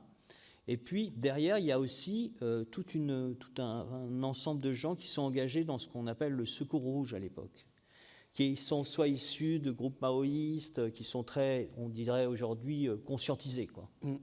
Et eux, ils sont un peu suivistes, c'est-à-dire qu'ils ils sont sur des luttes un peu partout, mais surtout, ce qui les structure, et c'est ce que le GIP va permettre, c'est de sortir de cette question de la révolution. C'est d'interroger quelque chose qui est plus la révolution, qui est comment on change la vie quotidienne, aurait dit Henri Lefebvre. Un côté très... c'est-à-dire les soins dentaires, ce qu'on a entendu, la cantine, voilà. Les règlements, voilà. Et puis les droits aussi au parloir, enfin tout un ensemble des choses que Foucault ensuite va questionner historiquement dans son travail, dans Surveiller et punir. Il partira de ça. Enfin, il part de règlements, il part vraiment de tout ce qui relève de ce... de ces micro-pouvoirs, c'est comme ça qu'il va les appeler. Voilà, tout ce qui sort aussi, il faut le dire, du champ de la recherche à l'époque. C'est-à-dire qu'on est dans un moment, on va le voir avec les nu-pieds, dans un moment où la question du pouvoir, elle est essentiellement analysée en termes de domination. Elle n'est pas analysée en termes de relations de pouvoir. Aujourd'hui, c'est des choses qui sont... on comprend que ce n'est pas seulement un rapport au souverain, c'est un rapport aussi à un certain nombre... c'est au sein d'une famille, c'est toutes ces micro-institutions, tous ces micro-dispositifs de pouvoir. Voilà, et donc dans le cours qu'il fait ce jour-là, qui fait partie effectivement de ces séances plus tard publiées sous le titre Théorie et institutions pénales, il va vraiment, on y reviendra tout à l'heure, au cœur de l'historiographie marxiste des révoltes. Et les marxistes, à ce moment-là, ils se méfient des prisonniers. Plus exactement, ils ne croient pas vrai ce que disent les prisonniers. C'est même pire que ça, c'est-à-dire qu'on considère que les prisonniers sont plutôt du côté de la police. Ouais. Et que ce ne sont pas des sujets politiques. Lorsque le GIP se constitue donc avec ces trois figures et beaucoup de militants, dont Daniel Rancière aussi, Daniel Defer, qui est le compagnon de Foucault, des sociologues aussi, Jean-Claude Passeron, qui est devenu célèbre, il revoit il travaille... commence à travailler avec Bourdieu, et lui revoit le questionnaire, ce questionnaire d'enquête, où il pose un certain nombre de ces questions qui, à la fois, s'inscrivent dans quelque chose qui est très marxiste, puisque Marx, c'est celui qui a fait les enquêtes ouvrières au 19e, et on peut les relire encore, c'est vraiment, pour les historiennes et les historiens, quelque chose d'absolument passionnant. Et en même temps, comme disait Foucault, entre le G et le P, la gauche prolétarienne, il y a un hiatus, c'est le I du GIP, d'information. Et ce qu'on a bien entendu, je trouve, dans les textes, là, c'est d'abord de l'information, pas pour, j'allais dire, vous et moi. C'est de l'information pour les prisonniers. C'est-à-dire que c'est ça aussi l'autre point très passionnant dans le travail au sein du GIP, qui n'est pas d'ailleurs forcément une idée de Foucault.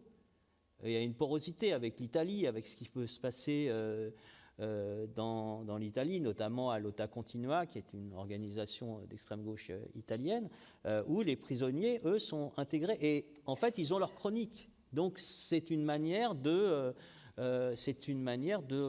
l'information, elle doit circuler des producteurs aux producteurs. Oui. Et j'ai une dernière question quand même à te poser, Philippe, mais elle t'est adressée à toi. en tant que, je l'ai dit, voilà, et c'est notre chance de t'avoir eu pendant ces 3 séances. Voilà, tu es un historien de tout ça, un historien de Foucault, un historien des archives Foucault, un historien du GIP, mais toi-même, effectivement, depuis Foucault, pour reprendre le titre d'un de tes livres avec Mathieu Bonneville, tu as travaillé là-dessus. Tu as travaillé sur les prisons, tu as travaillé sur les écritures ordinaires, et tu as travaillé aussi à faire tes livres un peu comme on a fait cette table, c'est-à-dire en disposant comme une installation des textes. Oui, je crois qu'une des choses que le GIP, notamment, mais que les pratiques, les archives de Foucault donnent à voir, c'est une manière d'écrire l'histoire qui est aussi qui correspond à un moment de notre historiographie, qui est celui des livres réceptacles. Oui. C'est-à-dire que, je prends un exemple un peu précédent, on ne l'a pas évoqué encore, je vais évoquer évidemment Michel Perrault. Quand le mouvement social, qui est quand même une revue d'histoire, disons, très marquée par des figures marxistes, eh bien, quand le mouvement social veut traiter de 68, qu'est-ce qu'ils font ? Ils publient les tracts. Ouais. Le premier geste, c'est celui d'une collecte. Et il y a beaucoup de publications alors qui consistent d'abord à faire archives de la commune, archives de la commune étudiante. Voilà. Ouais. Et ça, c'est extrêmement. Je crois que c'est quelque chose qu'on a pu voir, y compris dans des événements qu'on a vécu les uns les autres ou qu'on a vécu collectivement. C'est une des choses qui m'a, et on en parlera peut-être que vous en parlerez ce soir après cette séance, c'est une des choses qui m'a beaucoup intéressé avec les Gilets jaunes. Les Gilets jaunes, ils archivent en même temps, à travers Plein le dos, ce site que vous pouvez aller voir, où les Gilets sont archivés en même temps que la lutte se poursuit. Oui.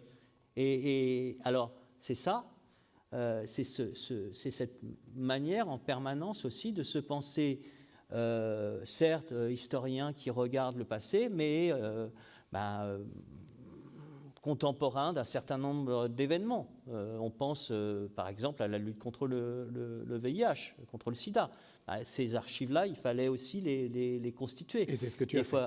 Ouais. C'est ce que nous avons fait collectivement. Ouais. Et aujourd'hui encore, il y a des archives d'un certain nombre d'associations ou de personnes qui rentrent dans les fonds d'archives. Et ça, c'est y compris d'ailleurs, contrairement à ce qu'on pourrait penser, les archives, les archivistes, les archives départementales, elles accueillent ces archives. Et la pratique, la pratique de cette théorie de l'histoire, c'est le livre réceptacle dont tu parles.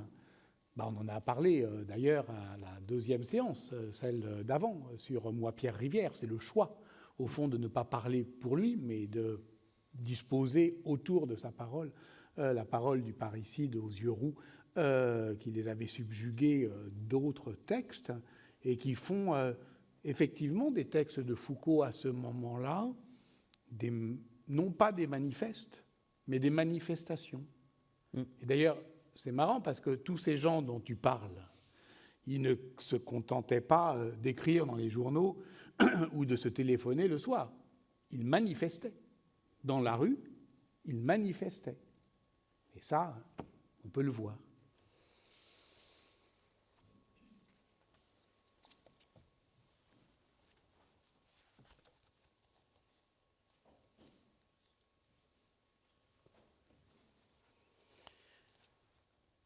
Le but est de pénétrer dans le ministère et d'aller faire une sorte de conférence de presse dans la cour, sous les fenêtres même du ministre, pour lui apporter une partie des remous que suscite la répression brutale dans ces prisons. Quelqu'un nous a donné un plan avec la position exacte du bureau de René Pleven, le ministre, et nous savons ce qu'il faut faire. on démarre, on fonce vers la place Sartre, qui est un peu plus devant, a des difficultés à marcher, n'est pourtant pas le dernier. Kagan file en tête et, à l'orée de la place, nous photographie à cet instant précis, alors que nous sommes éparpillés dans la galerie, tout en marchant vers notre cible. Nous débouchons sur la place. Personne ne nous a encore vus, la porte du ministère est grande ouverte, d'autres manifestants, une petite dizaine, arrivent dont je ne sais où. Les deux groupes mêlés se précipitent sous le porche, le gardien affolé sort de sa loge. « Nous venons pour la conférence de presse », lance quelqu'un. « Quelle conférence ? Qu'est-ce que c'est que ce merdier ? » Nous sommes maintenant une quarantaine dans l'étroite galerie voûtée qui joint la porte d'honneur du ministère au cours intérieur. Une mince barrière levante pour les voitures ferme cette galerie. Nous nous arrêtons là pendant que plusieurs policiers surgissent des locaux du ministère et forment vite une petite haie au-dessus de la barrière. Tout le monde s'assoit tandis que Foucault commence à lire à haute voix, devant les micros des deux radios, la déclaration des prisonniers de Melun. Pendant la lecture de Foucault, Kagan continue à mitrailler sans flash, discret comme toujours. Lorsque Foucault a terminé, ça commence à s'agiter un peu, car pendant la lecture, des policiers et des CRS casqués sont passés, se sont faufilés dans la foule du couloir, nous ont enjambés, se sont massés près de la barrière. Évidemment, nous avons compris qu'on ne désirait pas nous laisser mettre plus longtemps du désordre dans un endroit aussi sacré. Le commissaire, assez excité, donne à ses hommes l'ordre d'évacuer le couloir. Nous nous relevons. Nous nous mettons à crier très fort parce que nous avons découvert que pendant que Foucault parlait, que les voûtes faisaient caisse de résonance bien mieux que le meilleur des haut-parleurs. Il est impossible que les fonctionnaires et le ministre lui-même n'entendent pas l'écho énorme de ce vacarme. Comme si tous les prisonniers révoltés de toutes les prisons de France déferlaient soudain place Vendôme. Il nous plaît beaucoup que ces gens-là aient un peu peur dans leurs bureaux douillés. Fureur des policiers qui commencent à nous repousser fermement en nous bousculant et en nous cognant un peu. Mais pas trop, ils sont prudents, ils ne comprennent pas bien qui nous sommes. « Pleven, viens donc ici !» lance quelqu'un. Je crie moi-même, Jobert. « Pleven, au balcon !» Daniel Defer. « Pleven, démission !» Jacques-Alain Miller. « Pleven, au mitard !» Mais des slogans autour du nom du ministre, on ne peut pas inventer beaucoup. Tous en chœur, « Pleven, en prison !»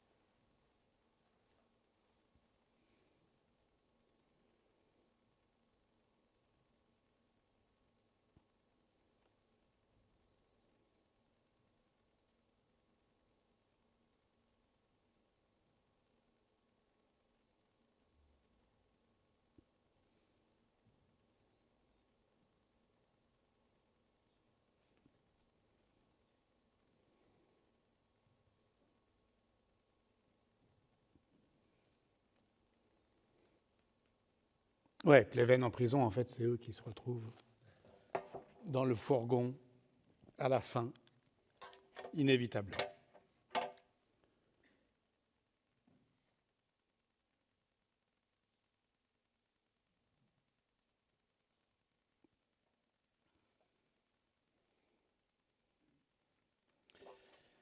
Alors nous y sommes. Leçon du 19 janvier 1972. Pourquoi cette analyse de la révolte des nu-pieds ? Parce qu'on y voit mis en œuvre un système de répression qui est remarquable à plusieurs titres. D'abord, la cohérence de la tactique. Il avait affaire à une alliance entre groupes sociaux opposés, paysans, artisans d'une part, petits féodaux et parlementaires de l'autre. Mais devant les exigences d'une fiscalité qui pesait sur les uns et les autres, quoique d'une façon inégale, cette alliance était solide. En tout cas, elle se renouvelait facilement. Tout au long de son déroulement, la répression a visé la rupture de cette alliance par tout un jeu de décalage, de menaces, de chantage, de sanctions temporaires, de sorte que les privilégiés se sont retrouvés du côté de la répression qui s'exerce. Ce jour-là, le cours de Michel Foucault, dont on a les notes, pas tout à fait la retranscription intégrale, va décrire précisément ce mécanisme qui sépare dans la répression. Et pour arriver à cette conclusion que je vous lis, on comprend que le problème théorique majeur autour duquel s'ordonnent toutes les représentations idéologiques du pouvoir soit celui-ci. Le pouvoir est-il juste ? Dans quelle direction le prince doit-il tourner les yeux pour être juste ? Vers la loi divine ou la loi naturelle ? Vers la raison ou vers la coutume ? Etc. Et un peu plus loin, on comprend que le problème théorique majeur pour toutes les représentations idéologiques de l'État ne soit plus celui du juste, mais celui de la volonté. La décision de l'État représente la volonté de qui ? Quelle volonté s'exprime et s'affirme dans une loi ou un règlement ? Dans quelle mesure la volonté de l'État suspend-elle ou aliène-t-elle la volonté des individus ? Ce sont toutes ces questions que Foucault donc va poser au passé des révoltes d'Ancien Régime, et en particulier cette révolte fameuse du temps de Louis XIII, de Richelieu, la révolte des nu-pieds, qui a commencé, je l'ai dit, le 16 juillet 1639 à Avranches, c'est-à-dire pas tout à fait en Bretagne, mais il s'en faut de peu. Et évidemment, pour faire cette étude, il fait avec ce qu'il a, Madeleine Foisil, Porchneff, tout ça, on l'a mis sur la table, mais il faudrait essayer de, Philippe, puisqu'on parle de l'effet Foucault, en fait, de savoir ce qu'on en pense aujourd'hui, ce que les historiens pensent aujourd'hui de la révolte des nu-pieds. Je ne sais pas, il y en a peut-être dans la salle, si on peut l'éclairer, peut-être, c'est une ville universitaire, Rennes. Je vois ici, comme par extraordinaire, Philippe Hamon, qui est professeur émérite à l'université Rennes 2. Faites du bruit pour Philippe Hamon. Mais oui, c'est un spécialiste. Lève-toi, n'aie pas peur, sois sans crainte. Ils sont gentils, tu vas voir. Et en même temps, tu ne connais pas grand-chose aux révoltes nu-pieds. Il doit y avoir certainement des spécialistes qui ont fait leur thèse sur la révolte des nu-pieds. Tu en connais peut-être ? Mais absolument, il me semble que j'en aperçois un, pas très loin, là aussi, mais devant la salle. Mais sorcellerie, Brice Evin, évidemment, qui est maître de conférence à l'université de Caen. Faites du bruit pour Brice. Bonjour. Bonjour à tous. Enfin des gens qui savent, enfin des gens qui peuvent nous éclairer sur ces pages de Foucault, sur donc la révolte des nu-pieds. C'est toujours lisible, Philippe, aujourd'hui ? C'est intéressant ? C'est directement intéressant et c'est directement inspiré du travail des historiennes et des historiens qui sont sur le métier. Foucault n'a jamais prétendu faire des recherches lui-même sur la révolte des nu-pieds. Il s'inspire directement des travaux de toute une série d'historiens qui réfléchissent et qui font des recherches depuis déjà un moment sur les révoltes populaires d'Ancien Régime depuis une vingtaine d'années. Boris Porchneff, un soviétique, et puis Roland Mounier, un français, et qui débattent avec acharnement de positions historiques différentes. Et puis plus précisément, sur cette révolte des nu-pieds, d'une historienne qui est une élève de Roland Mounier, qui s'appelle Madeleine Foisil, et qui vient de faire sortir en 1970, juste avant, vous l'avez, je pense, il est là, voilà, au moins la photocopie qui le représente, un livre parce qu'il est en ligne, centré sur cette révolte des nu-pieds. Donc il est en plein dans l'actualité historique qui se fait à ce moment-là, et dans une actualité historique qui est une actualité elle-même conflictuelle, tendue. Et Madeleine Foisil, en fait, ce qu'elle décrit, c'est les communautés, les communautés qui vont être mises à l'épreuve par la répression. Quand je t'ai demandé de venir ici, tu as dit oui, mais, et c'est ça dit beaucoup aussi de ce qu'est Philippe, qui est mon ami. Oui, mais il faut aussi faire parler des plus jeunes qui savent mieux que moi, qui suis maintenant d'un âge très avancé, hein, Philippe Hamon, inévitablement. Et Brice, tu as fait en fait ta thèse sur cette question-là, c'est-à-dire sur le rapport entre la révolte, ce qu'elle dit d'elle et la façon de la répression. Parce que la spécificité quand même des nu-pieds, c'est qu'on n'a pas seulement les archives de la répression qui ont été collectées par le chancelier Séguier, c'est qu'on a aussi leurs paroles vives. Oui, absolument. Pour les nu-pieds, on a tout un ensemble de ce que Madeleine Foisier appelle des écrits séditieux. Donc des textes écrits directement par les révoltés. On a notamment l'ordonnance de Jean Nu-Pied, puisque le chef des nu-pieds, c'est un personnage qui se fait appeler Jean Nu-Pied, et qui, donc, à l'été 1639, autour d'Avranches, envoie des ordonnances, donc des textes imprimés, de par le général Jean Nu-Pied, qui enjoint la population de prendre les armes pour le service du roi, et contre ceux qui sont les ennemis des nu-pieds, donc les gabeleurs, les collecteurs d'impôts. Jean Nu-Pied, c'est peut-être un personnage de fiction, ou en tout cas, voilà, une création collective de papier, mais c'est très exactement ce qu'on a entendu d'ailleurs avec les prisonniers, c'est-à-dire que c'est une parole directe de revendication qui passe par ce canal. Oui, absolument, c'est une parole directe de revendication. Alors Jean Nu-Pied, effectivement, on ne sait pas trop qui il est. C'est une des questions posées par Madeleine Foisy, posée aussi par Roland Mounier ou par Boris Porchnev. Aujourd'hui, effectivement, la théorie dominante, c'est plutôt de dire que c'est une figure fictive. Ce qui a deux avantages. D'une part, elle peut être mobilisée un peu partout. On va voir, par exemple, Jean Nu-Pied mobilisé également à Rouen, qui est quand même pas tout près d'Avranches, mais quand c'est une figure fictive, c'est plus pratique. Et puis, deuxième intérêt, c'est que c'est aussi une forme de protection pour les véritables meneurs. Parce que pendant que les autorités vont chercher Jean Nu-Pied, les vrais meneurs, dans l'ombre, peuvent continuer d'accomplir leur action. Et la répression. Alors, parce qu'il faut quand même rappeler, Philippe, que ce qui va déclencher la révolte, c'est une affaire de gabelle et une affaire justement d'unification en fait des statuts de fiscaux dans une France d'Ancien Régime qui est complexe, qui est mosaïque. Oui, dans la France d'Ancien Régime, chacun et chacune ou presque a des privilèges. Et il se trouve qu'en Normandie, il y a différents privilèges fiscaux. Je vous ferai la grâce du détail qui les concerne, mais il y en a qui concernent en particulier la fiscalité du sel. Et il faut rappeler que la Normandie, c'est la province qui rapporte le plus aux caisses monarchiques. C'est le cœur du coffre-fort fiscal, si j'ose dire, de la monarchie. Un quart des recettes fiscales à peu près vient de la seule province de Normandie, qui est une province riche, fiscalisée depuis longtemps, administrée de façon plus étroite sans doute que d'autres provinces.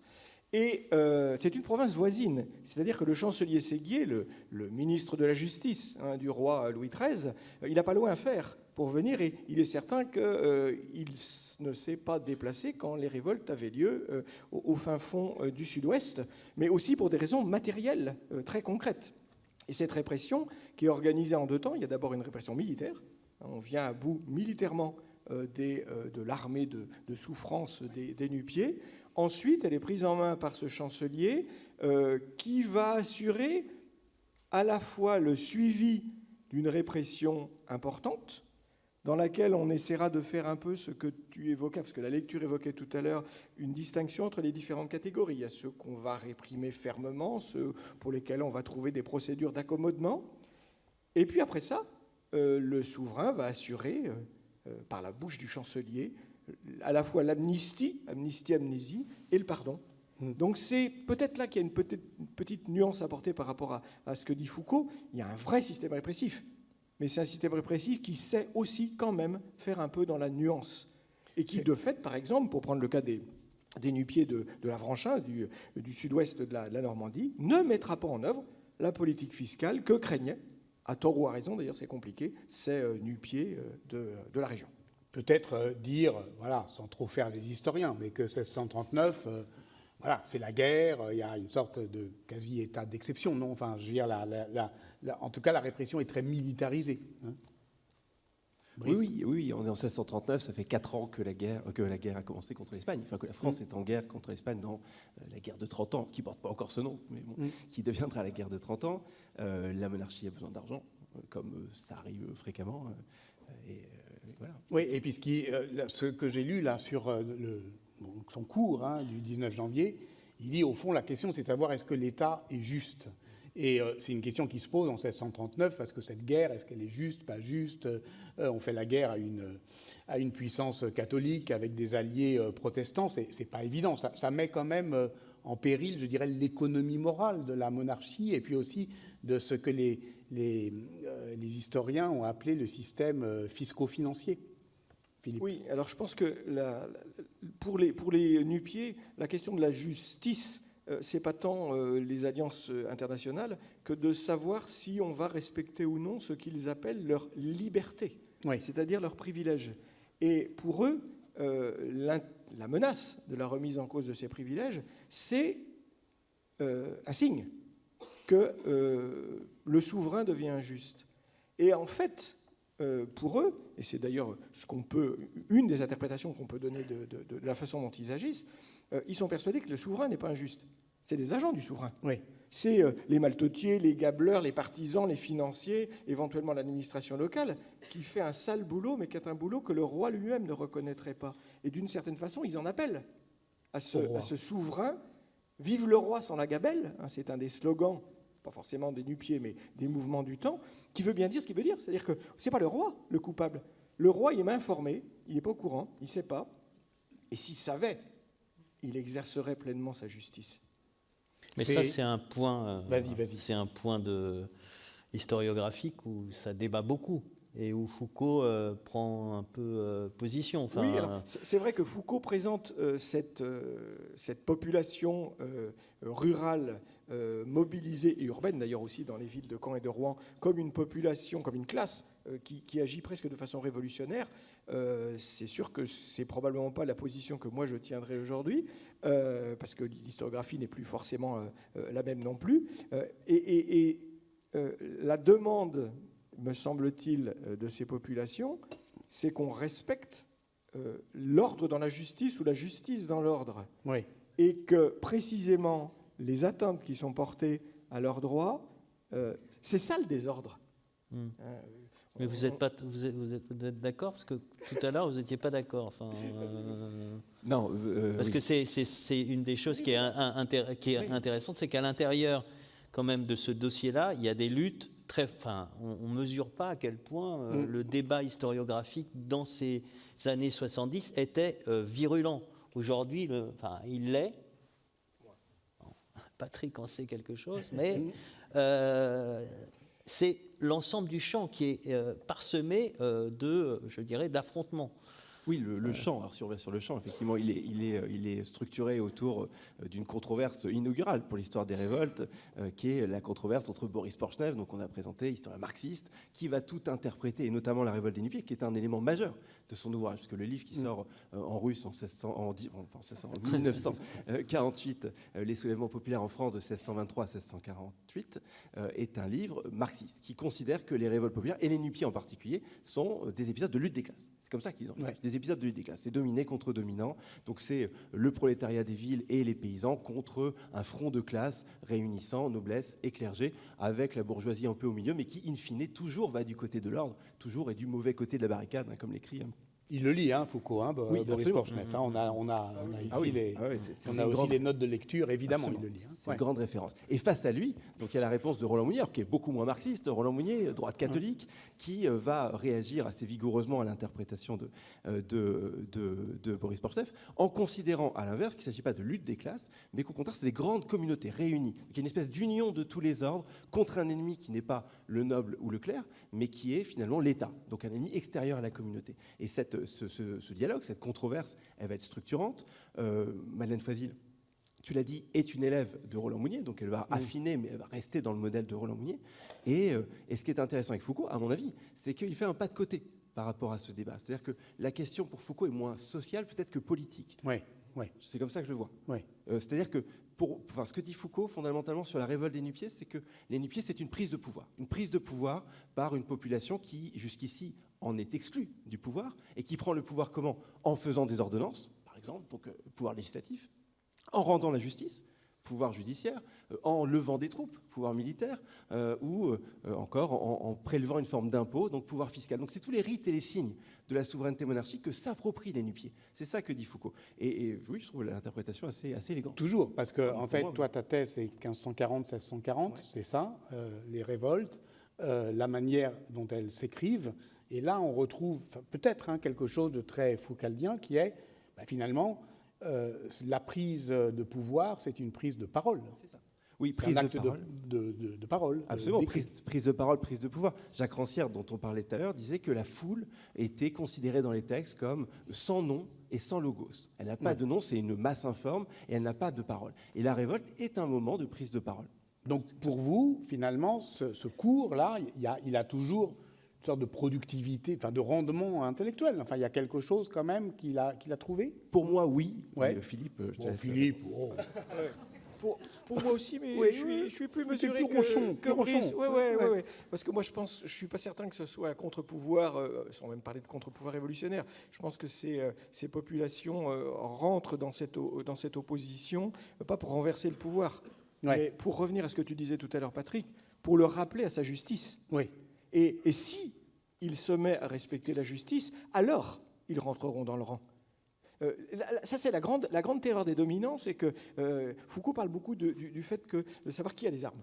Et c'est fondamental. La grande terreur des dominants, c'est qu'à l'époque, justement, pour des raisons de système de sécurité, ils sont obligés à certains moments de faire appel aux catégories modestes, inférieures, pour assurer l'ordre.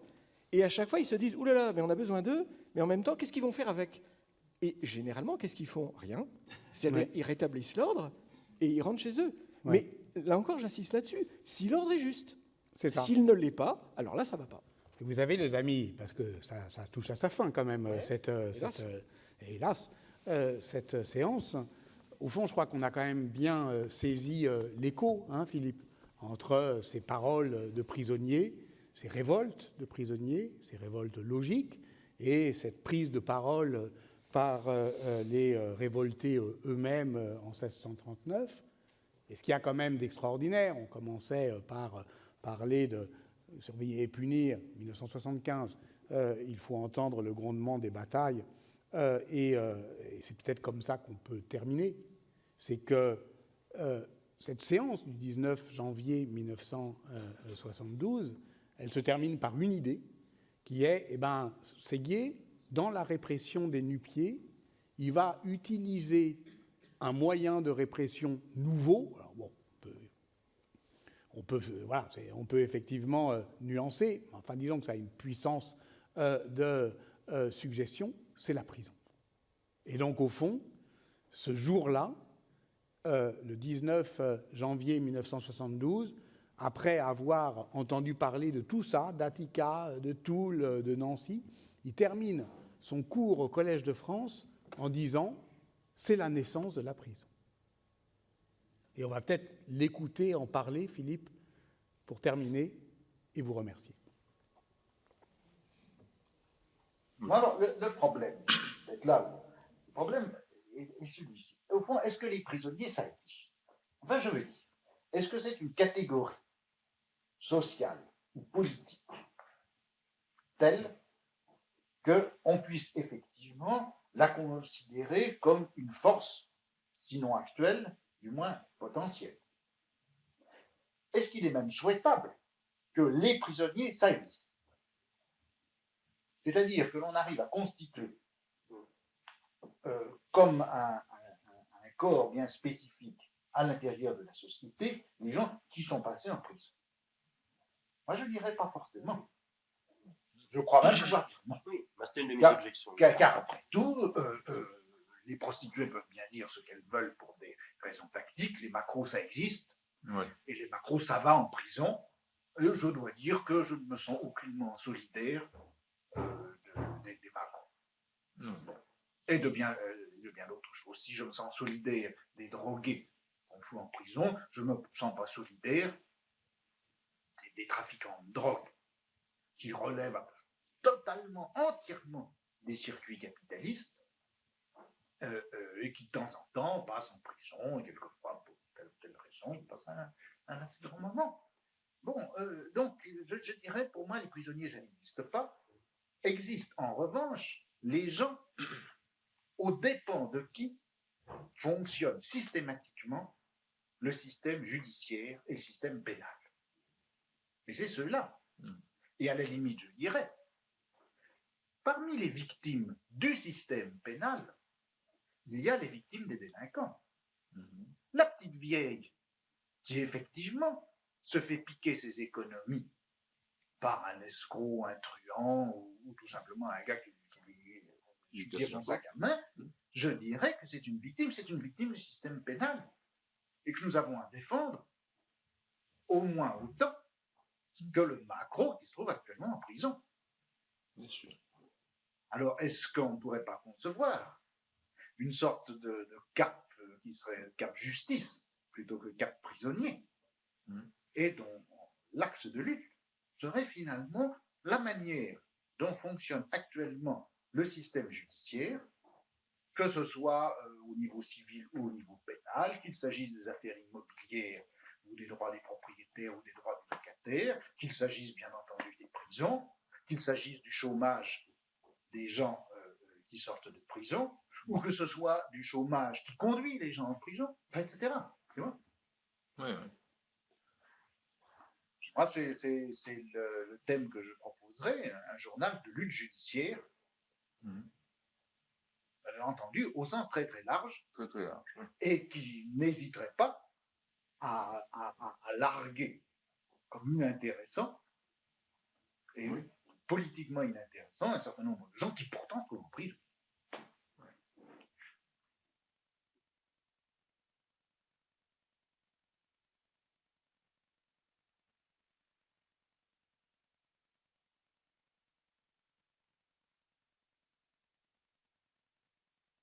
Merci. Tout comédien.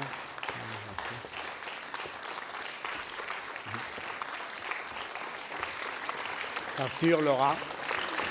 Merci.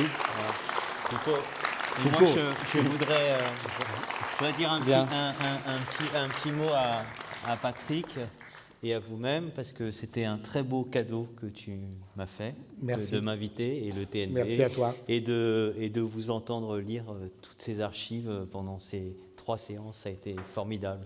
Merci. Merci. Merci beaucoup. Bonne soirée. Merci. Bravo. Merci. Merci. Bravo, Arthur.